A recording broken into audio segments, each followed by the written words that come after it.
Vadanappally government higher secondary സ്കൂളിൽ പുതിയ കെട്ടിടത്തിന്റെ ഉദ്ഘാടനം നടന്നു. മുഖ്യമന്ത്രി പിണറായി വിജയൻ ഓൺലൈനായി ചടങ്ങ് ഉദ്ഘാടനം ചെയ്തു. ഇപ്പോ ചൂർമലയിലും മുണ്ടക്കയിലും മറ്റും ദുരന്തമുണ്ടായപ്പോ എത്ര ഫലപ്രദമായാണ് വിദ്യാഭ്യാസ വകുപ്പും നാടാകെയും ആ കുട്ടികളുടെ വിദ്യാഭ്യാസം തുടരുന്നതിനുള്ള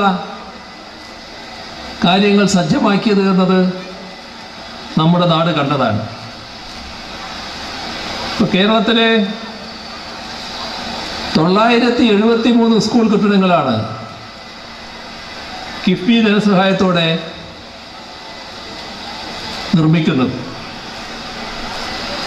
2500 കോടിയോളം രൂപയാണ് അവയ്ക്ക് വേണ്ടി ചെലവഴിക്കുന്നത്. 508 കെട്ടിടങ്ങൾ ഇതിൽ പൂർത്തിയായി കഴിഞ്ഞു.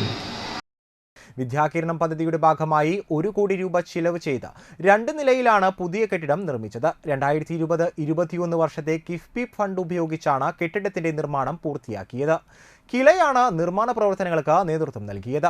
4 ക്ലാസ് മുറികളും 2 ടോയ്ലറ്റ് ബ്ലോക്കുകളും ഉൾപ്പെടുന്നതാണ് പുതിയ കെട്ടിടം. വിദ്യാഭ്യാസ വകുപ്പ് മന്ത്രി വി ശിവൻകുട്ടി അധ്യക്ഷനായി. സ്കൂളിൽ നടന്ന ചടങ്ങിൽ മുരളി പെരുന്നെല്ലി MLA ശിലാഫലകം അനാച്ഛാദനം കെട്ടിടത്തിന്റെ സമർപ്പണവും നിർവഹിച്ചു.